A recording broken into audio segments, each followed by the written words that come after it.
Good afternoon, and thank you for joining us at the 2020 Sloan Sports Analytics Conference. My name is Andrew Lind. I'm a first-year MBA student here at MIT Sloan, and it is my absolute pleasure to introduce our last panel, Sports in 2040, Hindsight is 2020. Our panelists today are Daryl Morey, General Manager of the Houston Rockets, Jessica Gelman, CEO of Kraft Analytics Group, Bill James, baseball writer and the namesake of the room that we're in, and Nate Silver, statistician, author, and founder of 538.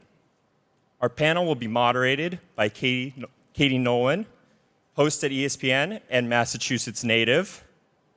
Our panel will run for approximately 45 minutes, and then we'll have 10 minutes of Q&A. You can submit your questions for our panelists via Twitter using the hashtag #SportsIn2040. And with that, I'll hand it off to Katie. Hi. Hi, everybody. Welcome to the fun panel. Although I feel like I'm dressed like I'm at a parent-teacher conference because all the important people are up here. Oh. We talked about this a little bit backstage. This is going to kind of be laid back. Obviously, the topic is predicting things in sports. We're going to get into some more serious, actual things that could happen. And then I think Daryl's probably going to say some crazy stuff that we'll talk about, too.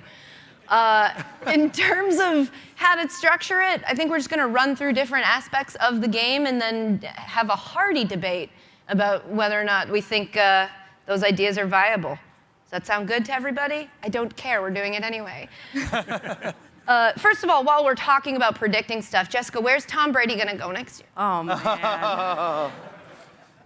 Nothing. I hope he stays. Jarrett Stidham is ready. That's what I would say. Do you want to share what the connection is? No. Okay. So obviously sports, we've seen them evolve over the years, and sometimes when you're watching them so closely, you don't notice when you take a look back, wow, the sport is so different than it was before.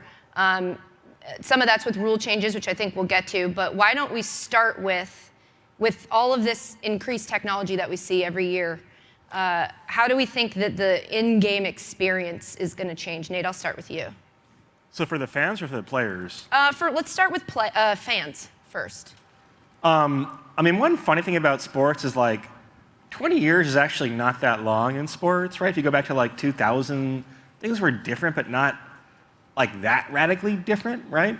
If you go back 40 years, you might see bigger differences, but look, obviously people are consuming sports in ways that involve different forms of technology more and more. I think one thing other people might say is, okay, people will just kind of watch from home in VR. I'm not sure that's true, actually. I think like people kind of desire communal experiences, or at least in the pre-coronavirus version of the world. You know, I think stadiums might be making a mistake to reduce venue capacities. I think there might be more concern now about, okay, maybe you have at a baseball stadium only 30,000 seats, right? But there are lots of kids and families that are now priced out of the market. I think maybe in the short run it's revenue maximizing, but you're going to kind of realize some problems in the long run. So I'm not sure that that the in-game experience will change that much, but you will see like much more basic efficiency as far as like when you go to get a hot dog or a beer, it'll be a lot more efficient, right? I hope the security process getting into and out of stadiums can become more efficient, right? It can be like a disaster at Yankee Stadium right now. I think there'll just be kind of more, I think there'll be more awareness that people are going to the game for different reasons. If you go to like Barclays Center, which is probably the most kind of fully modern sports facility, right? Like you have lots of ways to engage with the game, some of which involve paying a lot of attention, some of which don't necessarily. And so I think those are fairly safe predictions. Like and more in-game. Kiss cam. Ban the kiss cam? I'd be fine with that. Yeah, I don't need more that in-game anymore. betting I think is a fairly safe prediction. Yeah, Jessica, you said you had thoughts on venues and how venues will evolve. Well, I think it's going to be more seamless for fans coming to a game. So when you park, rather than parking and paying and then having a ticket that you need to have scanned, I think you're going to show up, park, all the tickets of people in the car are going to be effectively scanned at that point in time. You'll be able to just walk right into the game. I think you will have been able to pre-order, just like you can today at Starbucks, which my wife loves to do every morning. And you'll just show up, your food will be there what you want, when you want it. And I think the technology, Nate, I do disagree about what the last 10 to 20 years about technology, because literally, I think it was 7 years ago or 8 years ago, Jonathan Kraft and Mark Cuban got into an argument about whether or not there would be Wi-Fi and if it was possible to do Wi-Fi in an arena. Yeah. And Mark Cuban, just for clarity, said no, and Jonathan Kraft said yes. So At him. Somebody tweet at him and be like, "You idiot." So I think that some of the interactivity, I was talking with Jeff Ma a little bit earlier today, but he was talking about the sports gambling in-game and some of the latency issues that could potentially be a challenge. That technology will ensure that there's no latency, and there will be real-time sports gambling on the next play in-game, and people, I think, will be more engaged. And I struggle a little bit on whether or not the venue is going to be like 30,000. I do think they'll be smaller, but I think people will want to be there to have the communal experience of gambling against each other while watching the game. Daryl, you nodded your head at the gambling thing. Did you want to say anything about it? No, I mean, I really agree. There you go. Good content, strong. No, I think in general, I always think the best way to figure out where things are going is look at the base rate, how it's changed in the past, which Nate did a little bit, and then also look at what people under the age of 25 are doing. And so under the age of 25, if you're not gamifying your game, if you're not tuning throughout something interesting constantly, and that could be gambling constantly, but it doesn't have to be, you're going to lose. Like, things are going to get shorter and shorter. This is not radical. People are going to love watching short YouTube videos, viral YouTube videos, highlights of the NBA. So I think it'll basically bifurcate into short videos, gamified, and then longer as well. And then the leagues will get very good at tuning in each one. Right now, a lot of the sports fail, including ours on many nights, you need to have an uncertainty of outcome, and you need everything to have some importance to it. And right now, many sports fail on this, but we fail on a regular season game against a great team and a bad team. We know who's going to win, and it doesn't matter much to the outcome. And every sport is going to have to tune that, or they're going to lose. How do you see gambling as the way to tune that? Well, I think gambling is a way to almost kludge over your issues in your sport if you have those issues, because you'll be able to gamify. I'm going to predict the next play. Is it a pass or a run? And you have to look to Britain. This is already happening. So that's a way to kludge it. But I think you need your actual sports structure to be fixed. And I know Bill's big on that in baseball and can talk to how you want to make Bill, baseball good for. Well, picking up on Daryl's idea of projecting things forward, I would project that in 20 years, absolutely all privacy for everybody in the park will be completely gone. Cool. You'll be able to turn on, except for the players. We'll have to protect the players' privacy to prevent them from being victims of something, and plus they'll be able to afford it. But for everybody else, you'll just go to the game and you'll flick on your phone and you know who's sitting next to you. Oh, look, it's Charlie Funkmeister. So you say, you'll go over, "Hi, Charlie," and he'll expect you to know his name. Except there'll be the occasional cranky old bastard who'll say, "How'd you know my name?" That's what I predict. Total elimination of all. There'll also be an option on your phone to reconstruct what people look like naked around you. Neat. Neat. I love that. Who would want to see I was that? going to say the crazy That's just thing. called Instagram. No, but we were talking before. You said baseball, the attendance is down, and that Yeah. it's going to lead to a crisis. Tell them that, because you told me, and it was interesting. Well, that was actually, I was getting ready to express that idea in our meeting before, and then Nate beat me to it, so maybe I should let him have it. But the game has changed a lot in the last 20 years. For example, many of you wouldn't remember baseball used to be fun to watch. We are,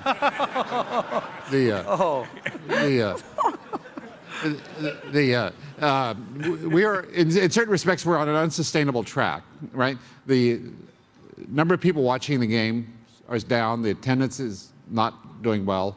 Ticket prices are still going up. And despite all the talk about tanking, player salaries are still not going down. We're on an unsustainable track, and at some point it will lead to a crisis. So the real issue for 20 years from now is how do we come out of that crisis? In what direction are we? When we head into a crisis and we spin uncontrollably for 2 years, and then we come out headed in some direction. So the key issue is what direction we come out of that crisis headed in. Well, some of the stuff that Major League Baseball is doing, they have the VR game where they have the players, Mike Trout, can he hit a ball, and then a fan will go in and try and hit like from a VR experience. Right. And so I think that is helping the younger folks who maybe don't have as much passion for baseball today have some type of a connection. I think part of it is that there's other sports that have gained more acceptance at that youth level. Right. So Right. if baseball is actively trying to address it, so there could be a tide turning, but what I don't know is what are the specific rules changes that baseball needs to make in order to get people more engaged. Well, So I'll there's- let you there's a guys take that. Answer for Daryl, they need to gamify it, but I have no idea what that means. There's no such word, so. That's a word. No, Word now. I do think that baseball is near or in crisis. I think if you're talking about a 20-year time frame, that's enough time for them to actually recognize that there's a crisis and turn things around. I mean, the low-hanging fruit would be automated strike zones, pitch clocks, various ways to tinker with dimensions, plus the ball, that you actually have more balls in play. Maybe you push the mound back a couple of feet. More restrictions on pitcher usage, and they're finally doing some stuff there. Maybe you kind of rationalize like the draft a little bit. But look, there is a reason why most forms of entertainment gravitate toward periods that are like roughly 2-ish hours long. Movies and plays, a nice dinner out, right? And 2 the sports, hours. It's a long dinner. a nice dinner out, All right? right. A nice dinner, but like that's with getting there and getting a drink first, right? But like, and baseball used to be like an hour and a half or something. It's really nice to go to I live basically right next to Madison Square Garden. It's nice to go to a Knicks game, or not a Knicks game. Nice to go to an NBA game in which there's a good team playing the Knicks. And you're in and out there in like 2.5 hours, right? So NBA and soccer, they have those more compact schedules, and I think the attention spans are getting shorter. And so I think these pace of play things would be an issue for baseball, irrespective of the fact that baseball games have become kind of long and tedious. And like this was not the way the game was designed, right? And I've been surprised at how, and it's also now a case where I like the modern NBA. I like the spacing, I like the 3-point shooting. It's not how the game was 20 years ago, but it's better, I think, or at least equally good. Baseball, it's different and worse. And it's out of equilibrium with how it's been historically. And I'm surprised that there haven't been more radical efforts for change already. But I think it's somewhat inevitable that there will be. So you want to move the mound back so that there's more offense? Is that the intention? De-juice the ball. Yeah. Okay. Move the mound back, right? So it's not necessarily more offense, it's more actual base hits and doubles and stolen bases, right? And I'm glad you clarified that. When you said more balls in play, I was envisioning At once. 2 balls in play. Same. I was like, what? I mean, that'd But be he's cool. so smart. I'm like, it's got to make sense, right? I mean, I like the rule where you can keep rounding the bases, right? There's no actual limit on the number of runs you can. How about if they steal from softball and they didn't make home runs outs? I didn't know that. Wait. Yeah. What? Yeah. Okay, so High-level softball, home runs are out, so you can only hit line drives. And That's a bit more radical. Yeah, that might be sports in 40-20. Punish people for doing a great thing? No, I'm just, you got to be more precise with your hitting, just hit Tell it them to up stop as it. hard as possible. You have to Yes, because actually- home run's the easiest thing, obviously. So while we're talking about rule changes, I mean, Bill, I'm really interested to know I feel like pace of play and baseball has been like a conversation we've been having for so long. exactly. But it reaches a point where it feels like you're doing this minute math just to make sure that the pitcher throws within this amount of time, and it just kind of gets, I don't know, it might make it move faster, but it certainly doesn't make it more exciting to talk about time and how many seconds I have till I have to throw a pitch. Do you think of any rules, or do any rules intrigue you, rule changes, that would make the game move faster? It's not really a rule change. The batter in baseball does not have the right to call timeout. Only the umpire can call timeout. Yet batters, in effect, can call timeout because the umpire always goes along with it. The biggest thing you could possibly do to speed up the game is to tell the umpire to stop calling timeout all the time. I mean, and I understand from the batter's standpoint why he wants to be completely and absolutely ready to hit that pitch. But on the other hand, in basketball, we don't allow the defense to be completely and absolutely ready to defend against the fast break, right? You can't just, okay, hold up here, we're not quite ready. Right. But that's what baseball does. Or think of it in terms of a movie. Suppose that an actor, before delivering his line, could stop and say, wait a minute, I gotta get the right voice for this line. It has exactly the same effect on baseball that it does on any other type of activity. It slows down.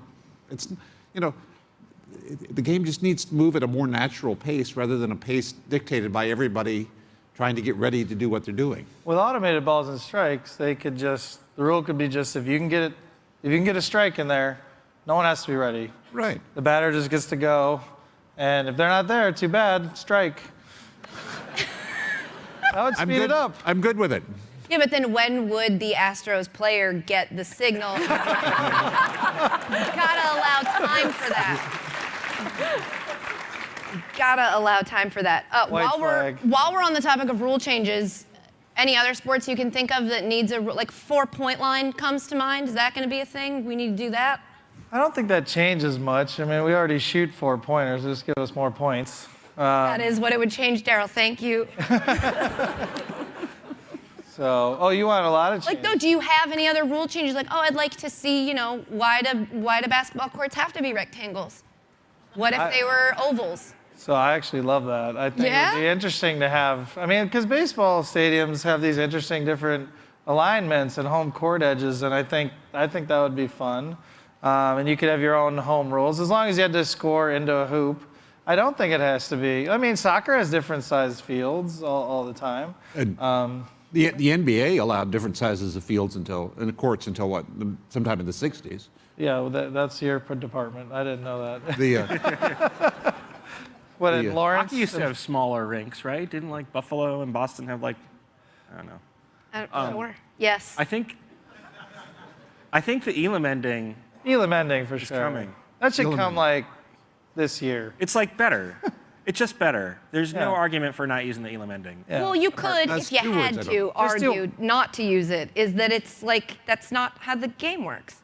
That is how the game works. Everyone who plays growing up just plays with the Elam. You play to a score. That's just how. No one has a clock. That's how you play. That's how you're used to playing. It's unnatural to play with a clock. Right. And so the Elam ending in overtime, that's done. That's happening. Done. That's happening. Yeah. When? Declared here. Tell Adam Silver. That's happening. Over under is 2031. What's that? Oh, the year. 2031. That's the year it's going to happen? That's over under. It's not a. Oh, I'm I under. would take the over. I'm well under on that one. Can you strenuously be under? Strenuously under 2031. Do I get more money? They don't even have it in the G League yet, right? Yeah, it's coming. Hey, look, in the G League, give credit to the league. They went straight to one free throw, one free throw for every free throw trip this year. Not many people know it. I think a lot of here do. That's just an unbelievable, great innovation. One of the more radical ones, they just went straight to doing it. The Elam ending for overtime or the games, that's not radical at all. And honestly, no one in this audience watches G League games, probably, unfortunately. Well, that's an assumption that you're making. Maybe not. No, it's amazing basketball, actually. It's way better than college basketball. It's not even close, yet it's still not being watched that much. And it's great. There's no reason not to innovate in the G League. I would only let timeouts be called if the ball's already dead. It's done. You want the flow of the game to happen. I would not let our stars be fouled out. So it's we're the only sport that we're oh no, would soccer be trying to kick? I guess he gets kicked out with red cards. If you didn't allow fouls, though, wouldn't you have a lot more stoppages in games? And then it would be. We're just not allowing fouls. Well, if someone can't foul out, then what's the risk? No, you of just not- increase the penalty. That's how this stuff works, Jessica. Okay, good. What would the penalty You get be? one shot in the ball back. That's a simple one. Every time. But then you're Yeah. stopping the game more. You're already stopping the game for the foul. What are you talking about? More There's time to 5 shoot- people on the floor. More time to shoot the free throw. No, but you're just shooting one free throw now. Yeah. Daryl's got all that Mountain Dew in him. He's really jacked up right now. These are all changes need to happen. 2031, fine, but earlier, I hope. So. Jessica, did you want to throw out your one net in the middle of the floor idea, or did we want to breeze past that? Well, no, the circular court concept. I was heard this idea. This is cool. What is it? Well, we just We made had it a up. meeting. You didn't come to it, but we had a Yeah, meeting. you were playing ping pong, losing to Ouch. Xiao. So it was basically just have one basketball hoop. I mean, we're just ideating. We're just spitballing here, Daryl. What if there was Yeah. one hoop in the middle of the court? I think there's a movie for that, basketball. A fantastic film. A fantastic film. Let's see, where else can we go on this list of random words that I have? Did you want to? Let's do soccer. Let's talk soccer. Why is that funny? I could go hours on soccer. Would you? I can't wait. Soccer has the worst rules by far. Not in, Why? First off, their clock counts the wrong way. That's just a real, Very hard a to real follow. basic one. They have too many players. So like you lose a player to a red card and the probability of you winning changes not at all. Too many players. Their penalties are either, holy shit, you're gonna lose the game, or meaningless. Like it's nothing in between. But you just said that the penalty should They be only more let you severe. sub 3 times. That's weird. Like they have the worst rules of all. Like Okay, but from a fan perspective, no commercials. I do like that. That's That nice. is genius. That's a business thing though. But you should adopt that, Jessica. Oh my God, Jessica, can you get rid of NFL commercials Yeah. No, Make it those aren't happen going today. anyways. Yeah, those aren't going anywhere. by 2040? Get rid of the game, maybe. Yeah, right. Well, I do think that they will be more integrated into the games. Yeah, they've been doing that. Do you Yeah. love it? Because I don't. When it's like, oh, we're in the booth, let's go to this Tide commercial. I hate when a guy in the booth tosses to a commercial. It feels ick when he's like, let's check in with our friends at Tide. It's not your friends. It's a commercial. But going back to soccer, because everybody loves it so much. Nate, you had thoughts on soccer prominence. I think by 2040 that MLS or its successor. Ooh. Whoa. Oh. That was spicy. Okay, I think right now you could sustain an American soccer league that has the spending levels of maybe not a Big Four European league, but pretty close to it, right? And I think you'll have enough kind of rich guys who want to own sports teams that if MLS doesn't kind of be more aggressive, and it's been kind of successful, by 2040 if you kind of project out like the slow growth in MLS payrolls, right? If you kind of actually catch up like the international wave. I think right now you could have people saying, hey, look, I am a rich businessman or woman in New York or Seattle or Los Angeles or Toronto, right? I want to field a team that's like Man City, not NYFC basically, right? And spend at that level, and we'll see how it does, but like it's going to grow in the long run. So I think by 2040, if not sooner, you'll have a big boom in spending in U.S. soccer. I'm surprised that, again, MLS has done a good job of a sustainable league. It's a good product, but that's a little too conservative for me. And I think by 2040, some base rates seem safe to assume, and like the fact that young people like soccer, the fact that growing immigrant populations of the U.S. like soccer, that seems like a fairly safe assumption that's going to keep growing pretty rapidly. If you have fewer players, you can pay more Right. to the players, right? Well- then you can fix offsides, right? You only have offsides because you have too many players. It's actually you in can just. soccer offside. They get very angry if you call it offsides. Oh yeah. What do they I didn't call know it? that. All right, so offside. Just the one. Right, so you have too many players, so you can just leave. You can just leave one down there. So to make this kludgy rule that because we have too many players, you can't just leave one there. You can't leave a guy at the other end of the basketball court because going 5-on-4 is a problem. Because you can leave, you have too many players, so you just leave one down there, right? And so if you got it down to the right number of players, 7 or so, then you wouldn't have to have the weird offsides rule. You could have the hockey blue line, and more sports should be trading rules. Like hockey's penalty box is great for soccer. Live subs would be great for soccer. We need to start exchanging rules with each other. I love this. I just want you to keep going.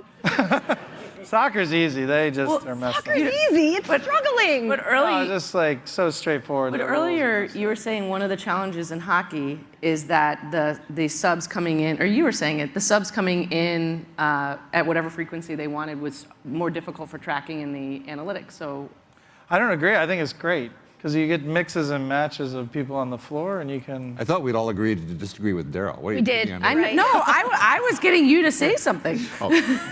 I think goalie line changes would be fun, right? Ooh. Yeah. You can only change the other players, but you change the goalie as well, right? And the strategy around that is quite fascinating, I think. But Yeah.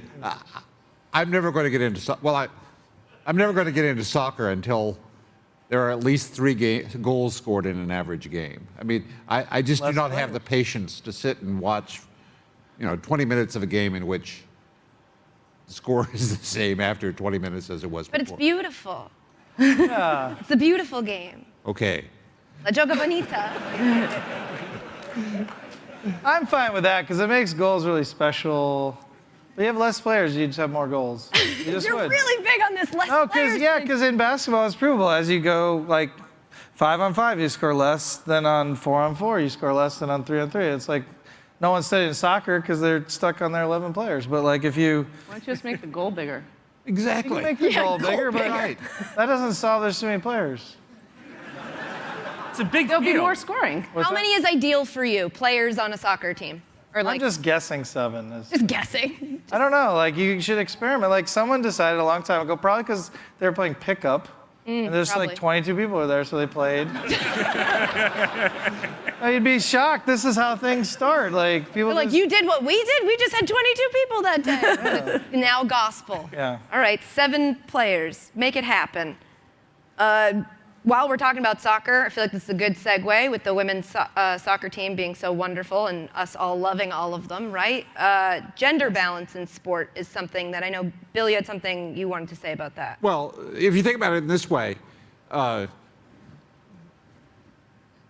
men and women are essentially equal, but there are some things at which women are better than men and some things at which men are better than women, right? But it can't be the case that in every athletic endeavor in the world, men are better than women. There have to be some things you can do in a sport at which women would probably be better than men if you let them try more. It seems to me that we can't go on forever with the sporting world and the big money being dominated by men. It's something that made sense in the 1950s, but doesn't really make any sense at all in the modern world. Well, you're starting to see that obviously in football in high school, not significantly, but there are women who are obviously kickers. There's some quarterbacks. There's some running backs. So I would hope by 2040, at least on the football side, as we're seeing changes, hopefully there's probably going to be less tackling or a version of it being safer, that more women could, if they wanted to, be playing football. Right. In a separate league or in the same league? I think the same league. I mean, look at the attention that Carly Lloyd got last year when she went and kicked a field goal during the Eagles game. All of it positive.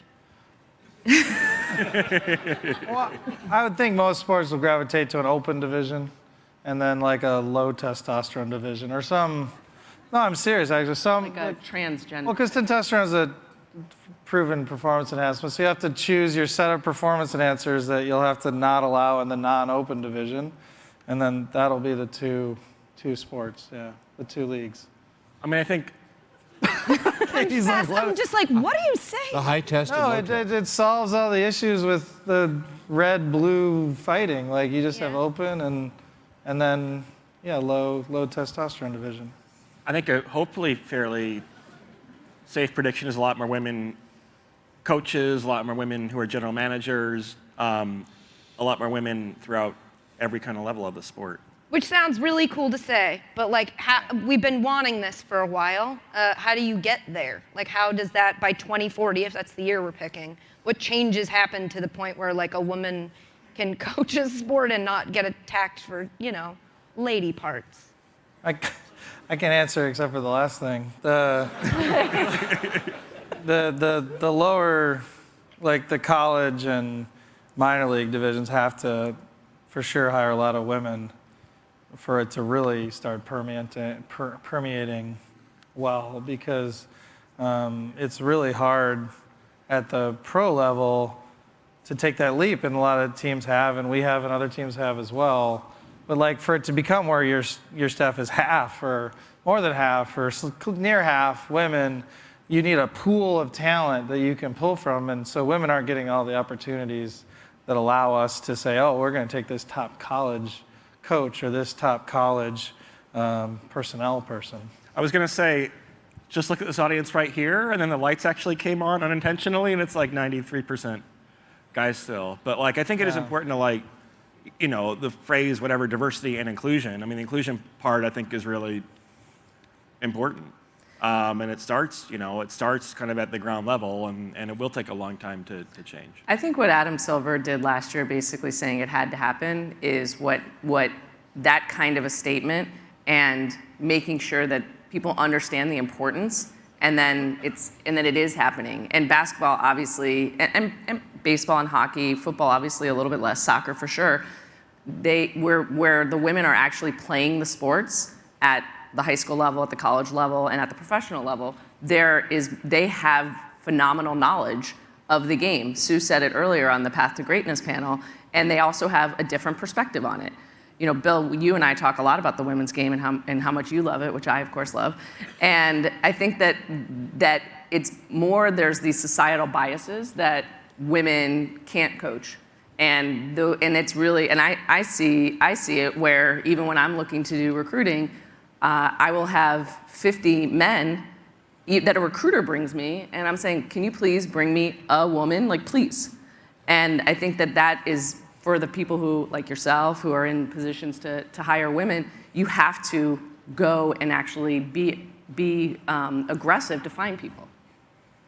Jessica, you also mentioned when you were talking about a women's league that it was kind of casual, but you said football going towards less tackling, less physicality. So let's just talk about that. In 2040, is NFL football illegal? Oh. Like, are we going to be in what's the future of football with head injuries and all of this? You might have to talk ask about Nate how to that. fix I think it? it's hard for Jessica to answer that. What? You might have to ask like Nate that question. Isn't it hard for you to answer that question? I mean, She's gonna answer. Great. yeah, no, I Right after the gender equality question, he's like, ask a man, I don't know. No, I mean, if she answers that the NFL will be gone in 20 years, I'll be like, No, okay, I don't think it will be gone. Well, I'll start by saying one of the comments that was made, Bill made it when we were talking. He said, well, if you have this protective equipment that is actually almost like, it's like a tool for hurting people. And my feedback was like, well, soccer actually has, I think, the second highest concussions after football. So based on that, you might say soccer will no longer have heading at some point in time because concussions are real. For sure gone. Heading. The commissioner of soccer over here no, says like, 7 people, no more heading. It's sorry. like for feet. The game is for feet. You don't use your hands. Why are you using your It was for me. Why are you using your head? And it causes concussion. It's the easiest change ever. Just The remove game heading. is for So feet. there's Daryl another Morey. book title there, Beheading Soccer. That's- Well, here's, why I you're love pro. soccer. It just needs to be fixed. Focus on feet. So I think what will eventually happen in football, you see what's happening at like Dartmouth College. They were the first to do it, where they don't do any tackling in practice. The Ivy League was very progressive, that on kickoffs they've reduced the length of it so that and I guess the XFL has done it now too. Yeah. So I think there'll be. People might use a different word for no tackling in the Ivy League than progressive. Okay. Just sad that you didn't go to the Ivy League. So I think that there will be rules changes to protect and minimize. I don't think we'll get to flag football, but as football in general becomes a more global game, which I think we're starting to see significantly in Europe. There's been, I know there were 3 games there last year. There'll be more next year. There's games in Mexico. In 2007, the NFL started to make a real push into China. They have massive flag football leagues over there. And well, that's the way that football has been taught and is catching on in the rest of the world. So I think there'll probably be, tackling will still happen, but there'll be a lot of changes, and I think the NFL will exist. It'll just be in a different form. Explain to me how football is a global game. Ooh, spicy. Nobody plays football. Flag football. Flag football. Well, but there will be changes over time. I'm. It's big in Israel. Football's I met actually- someone American on the football in Israel is U.S. It's very on big. the in Israel. U.S. That's because. Yeah. national football team. I met someone, and I was like, the U.S. national football team? I didn't know we had it. Who do you play, Canada? And he was like, Yeah, it's the only, it's the only team we have to play, Canada. Well, I mean, is part of that because we call our championships, like we're so full of ourselves that when you win, that you're like, oh, that's the national, you know what I mean? Like the world champion. Hey, we beat Canada. It was like Yale versus Princeton, like for 40 years in football. If you think about it, though, what were the three major American sports? Thank you. Baseball, football, American football, and basketball all have American origins, and that's very unique. I mean, basketball's invented here. Baseball, although it spun off from previous games that were in all over Europe, it is an American variation of it. And football, which evolved more or less from rugby, they are, and that reflects an old worldview that America is somehow separate from the world. So at some point, either American, am I making any sense or am I babbling? No, you're doing great. No, But at some point, either America adopts the sports that are popular in the rest of the world, or the rest of the world adopts the sports that are popular in America, or both. We don't go on forever using our own versions of our own sports. Maybe it's the somehow rugby and football start to. I mean, the problem for football for me is like, I'm quite bearish on football. I think because like the American form of the rugby code or whatever, it's very strange, right? It's not very fluid. The rules are not very obvious to people who are not fans, right? And it's all about kind of the cultural legacy of football in the United States. But I think if you kind of simulate the world thousands of times, you probably wind up with a basketball-like sport, maybe a hockey-like sport, definitely a soccer sport, right? I'm not sure if you wind up with like the version of football that we have. And so in the very long term, which we're talking about here, I'm kind of bearish about it. In fact, I'm bearish enough where like I think, unlike baseball, where they might try to solve the crisis, the NFL is coming from like a very, very high place, right? And you can like deflate it a couple of % a year and it's still pretty big, but I think they might not make wholesale changes, and it might kind of be more of a regional sport or a sport for certain, like an older crowd, right? And they still make decent amounts of money, and the Super Bowl's still a big deal, but like it just kind of loses steam at 2 or 3% a year. So what year do you think football stops being the dominant, like, top sport that everybody talks about? I mean, in terms of, I mean, this probably reveals my biases, right? But I do run aside. I mean, I think already, like, in some ways, the NBA has become a sport that that is more culturally relevant among like certain types of people, right? Among hip urbanites, I guess. But like maybe they're early adopters of something, right? And like, yeah, no, I think it's already kind of happened a little bit, right? Yeah, when does it happen? A lot of it. So, I think by 20. I mean, the one good thing that football has is its episodic viewing, right? Yeah, there's a Going and watching, spending your Sunday, 17 Sundays or 21 with the playoffs, right? Cold Sundays, drinking beer and watching football is not the worst thing. It's a doable time commitment, right? So that helps, I think, football a fair bit. I think if anything, they might want to cut back on the inventory, right? Get rid of the Thursday games, right? Make it kind of this. Let's not jump to any crazy conclusions. Yeah, but another Keep change. Mondays, right? I just want to clarify, Nate, that your argument the NFL will go away is because a simulator wouldn't generate it. Yeah. That was basically your argument. Thank you for picking up. I was looking at him like, if you simulated the universe a number of times, what are you talking about? Another change I think you have to anticipate is that a complete disappearance of the amateur professionalism distinction that we used to have years ago, and because that's just eroding rapidly now, and it never really did make any sense. Yeah, that leads in. I was going to ask. Can I just say that the viewership and interest in football has never been higher versus the NBA is declining in terms of their viewership. I'm just, why are we having this? Like, football is not going anywhere. In fact, they're talking about adding games, not getting rid of games. Yeah, why don't you guys add 82 games? If you get rid of the, some fool who just decided let's have 22. It apparently is the perfect number of games, 82. But the So fact why they're don't adding, you have it? the fact they're adding games to me is bearish, right? Because it means they're trying to maximize the short run revenue, and they kind of, and also like I think it's a bearish indicator. And a simulator would never come up with 17. Ever. Never. I've run it a multitude of times and never once has it said 17 games. So you think the NFL is going to stay and keep growing? The data is on Jessica's side right now, but Thank you. You're in a like bubble. The data. Yeah, we're not talking about right now. We're talking about in the future. Yes. And you think in the future it remains dominant, which I would say is probably not the attitude football should have if it wants to stay dominant, because you got to stay hungry. I think that the fandom and the part of what football has that the other sports don't have is that it is much more family oriented. It is the Sunday component is very significant. Families go together, they watch games together. They spend hours on it. It actually is counter to the time component that we're all talking about. People want to make a day of it. They plan their tailgate recipe for weeks, and everyone congregates. It was the original congregating game and event. I think you can look at the average fan age to decide which one's going to be the biggest. Baseball's their fans are going to die first. Okay, Then, all right. Then football, and then Natural causes, nothing crazy. NBA. We're here. Natural causes. We're just ignoring hockey, and I just want to say it's disrespectful. It's a really good sport, and everybody should watch it.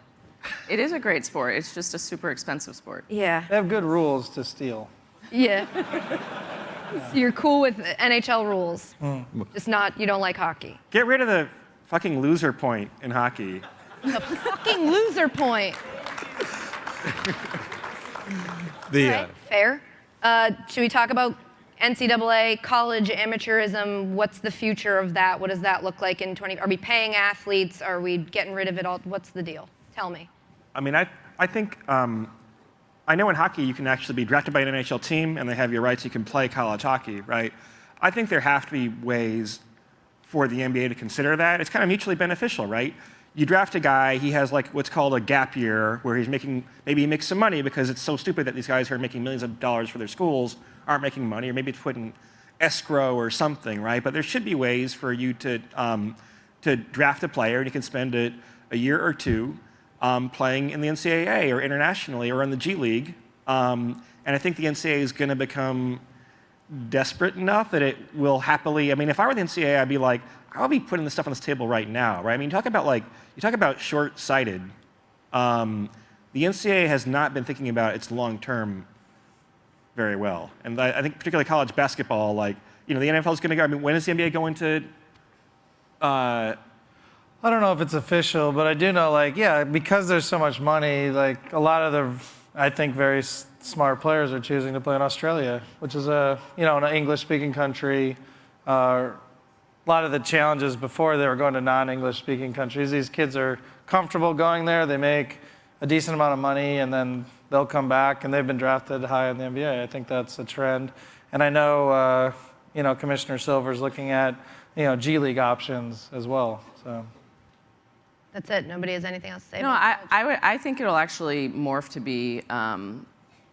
First, I'm not sure if the educational system as we know it will be what it is. So, if you look at STEM as an example, I think that there's going to be more opportunities for just like STEM trade school type things going on. So I think that there's big changes that are potentially happening, and I think you might have more teams that are specific to what they have in Europe, which is you have a team that is like Maccabi Tel Aviv, where they start people very young, and when you're in high school or the college age, you're playing for that program, and it's happening here with MLS soccer, and I think that'll be more of what is happening. I agree with that. Hey, how does football deal?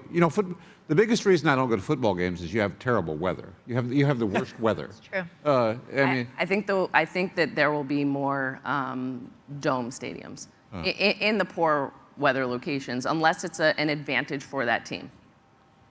Also, I feel like climate change is probably eventually going to dictate that. Fair enough. So, We're education, climate change. yeah, let's get into it. Who's going to be I'm just kidding. Don't care. Don't want to lose my job. Let's cut the bullshit and talk about what everybody's waiting for, robots. How do robots... it's why we're all here, right? Are we going to have a world where, you upload your consciousness into a battle bot and then you go out and play football? What's... Robots in sports, go. Wow, that was a bomb. I'll be in the open division. That's my open division. Oh, that's right. That's right. That's the low T is Yeah, robot. the low T. Got it. The low T. Got it. Think of the marketing opportunities in the low T division. Robots. I mean, we've seen with like the automated strike zone on baseball broadcasts, like we've seen little things, but like I would say, as the idiot on stage, like robot umps is probably we're the closest to, right? I mean, that's essentially using instant replay. And the broadcasting division, Joe Buck will still be eligible.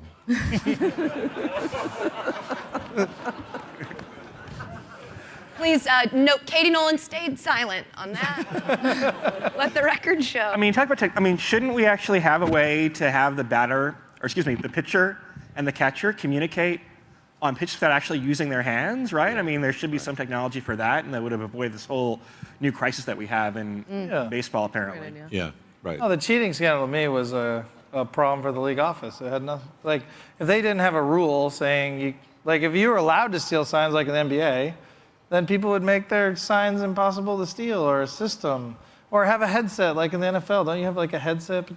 I don't This know isn't how I hard. became the champion for the NFL. Yeah, we have a crisis. We have an entire crisis for a sport that would have been solved by a league office just saying, steal whatever sign you want. Right. It'd be done. Well, if they also would be solved if baseball would write down some of its rules instead of continuing to allude to the unwritten ones, just write it down, then we know. Bill likes unwritten rules, so you can't go I there. do, that's right. He loves unwritten rules. But the reason you need unwritten rules is that so many of the rules we write down don't actually work. So It's true. We're supposed to open it up to questions. I have so many more other things on here, but I guess There you go. go to the iPad. The iPad right there. Shit's gonna You can get pretend. crazy. You can pretend they're audience questions and use your. Yeah, so the Olympics, are those gonna go away? It's the button that. Yeah, you know what, Daryl? I've had about enough of your shit. So is it this part where it just says one and then there's nothing there? Is that just what got you the want whole me to- thing. Shit. Okay. Here we go. Cancel. We've talked about sports in 2040 as if the sports landscape will be exactly the same or similar. Is this a safe assumption? Okay, smarty pants. I Sports think land- people what- still what's that want to be entertained by. I mean, it's like original reality TV. Sports are, and no one's slowing down reality TV. So yeah. Cool, Well, that answers that. I don't know what's quite what that questioner meant by a landscape. But getting back to the issue about amateurs, one can envision a world in which once the colleges are freed from the pretense that these are all amateurs, you could get, like, the ACC could start paying players millions of dollars a year, and you could get what are now amateur leagues that emerge as competitors to what are now the professional leagues. Interesting. How will media rights deals evolve by 2040? Like, will league-operated streaming services be the norm? Will big tech firms become major players? And what will traditional broadcasters play? Please answer this for the sake of my future. Jessica. Yeah, I think that the media rights will be all-encompassing to any ways that fans consume.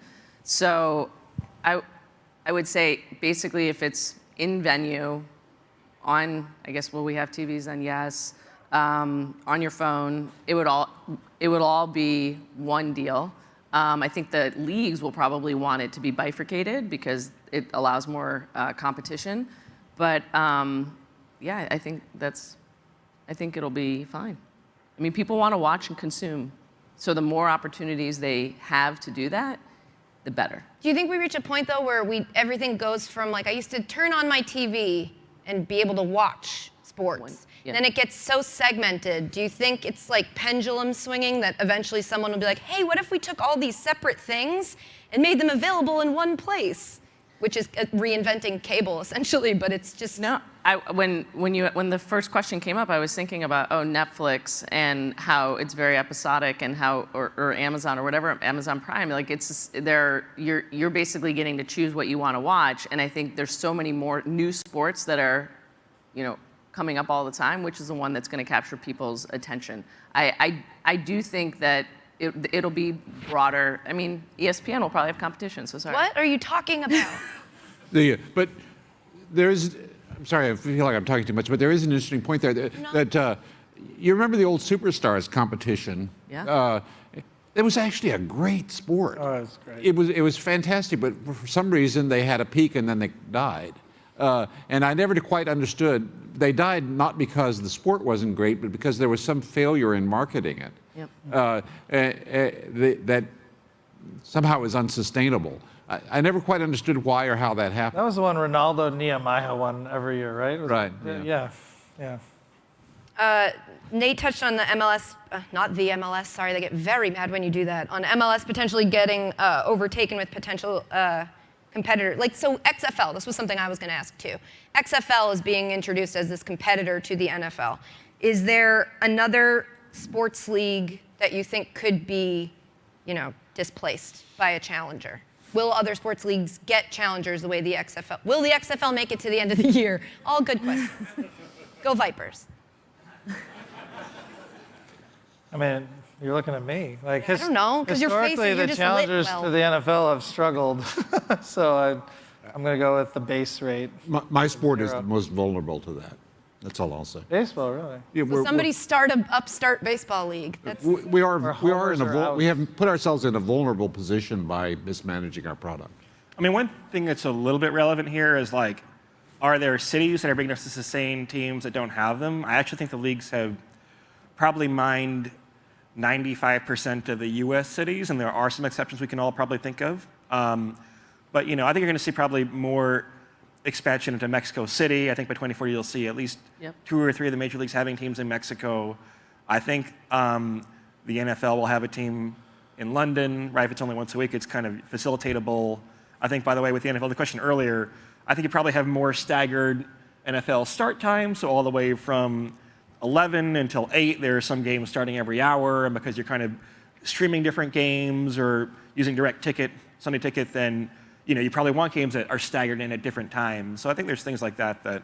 I think the NBA is pretty savvily run, honestly, by the league office. And, if the big 3 or TBT end up being real competitors to basketball, they'll just buy them, Ooh. Yeah.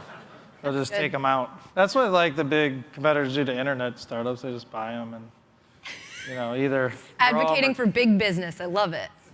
Somebody look out for the big guy.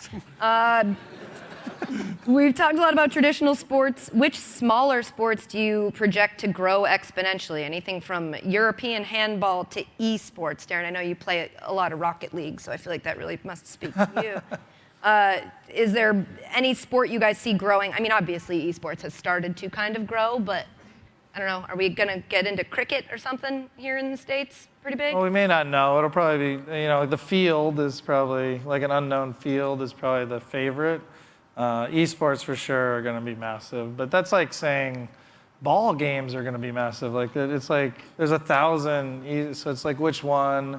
I'm very bullish on League of Legends. Obviously, I'm in it as an investor. So Curling?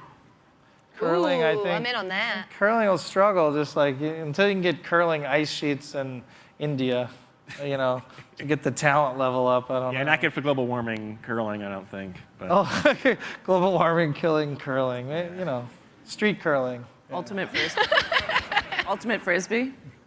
Ooh, ultimate frisbee. We're still doing that. Yeah. All right. It's very popular. Well, Not we.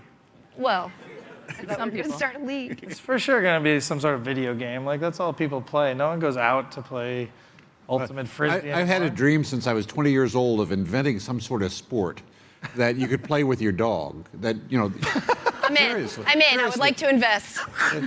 Seriously, I mean, people love to go to the park and do something with their dog. If you could come up with some set of rules that the dog could understand and the person could understand. So you agree with ultimate frisbee? Dog helmet Sit, frisbee. stay, catch. Dog-timid frisbee was the pun you said. I just want to make sure they heard it. Dog-timid frisbee. They didn't hear it the first time, No, which is but why I'm- I really that's what I'm here appreciate. for. Really appreciate. I'm here to you. make sure you know you bombed. Let's see. How do you see sports gambling playing out with college sports and leagues? I would think Pretty they'll have similar. it for sure. I mean, Right. Yeah. All right. Just think it'll- gambling everywhere. I think it'll grow, and then you'll have some huge scandals, and people will pretend that they care, and then it'll keep growing. That's pretty much it. This seems like a very specific question, but at Nate, how many Triple Crown winners will we see between 2020 and 2040? At me specifically? Yes, says at Nate. I'll just go with the 1.5, I guess, right? Half of a horse? I think No, Bill, over- Bill, the you over-under probably is have a 1.5. stat for that. Yeah, you would. I mean, They asked Nate. They did. They did. I guess it's kind of more likely now because there aren't any there are fewer and fewer pure for average hitters anymore, which is one of the things I think kind of is bad about baseball now. Is like you no longer see stylistic differences in the way people approach the game. So, you may be more likely to win a Triple Crown now with like a 311 batting average or something. Right. What will talent evaluation be like for major sports? I feel like that's you, Daryl. You should take that. I mean, I think it'll be. I mean, there might be genetic testing. Yeah? Yeah, that would be my. I don't know. Let's not finish with that question. Go. I know. Well, they're typing it as I'm in here, so I'm like, timer says nothing, but if you're going to keep adding questions, I'll You ask. start counting up like soccer. Oh, this is an interesting one. It's not sports specific, but will we have in-season tournaments? Oh, for sure. That's coming to the NBA, and I don't understand. Like they're adding in Europe. That's a big thing. You have all these tournaments. It's great. You can win multiple things. It's awesome. And I know the commissioner is looking at that, and people don't like the first idea. Well, if you don't like the first idea, just start with something, and we'll keep working on it. It's for sure a good conceptual idea for a sport to make money, giving more things to win, more things to tune into. Right. Is for sure the right solution in all sports. Right. Why can't, not to badmouth spring training, but why can't half of this be replaced with a preseason tournament that actually means something? The NBA did that with Summer League as a tournament in the Summer League. I agree with that. That's right. Yeah. Cool. I feel like that's a good place to end it on. I don't know. I really wanted you guys to say something spicy about robots playing sports. Do you think a robot could play basketball, Daryl? We'll end on that. For sure. Not even a question. All right, great. And scene. Panel. Yay.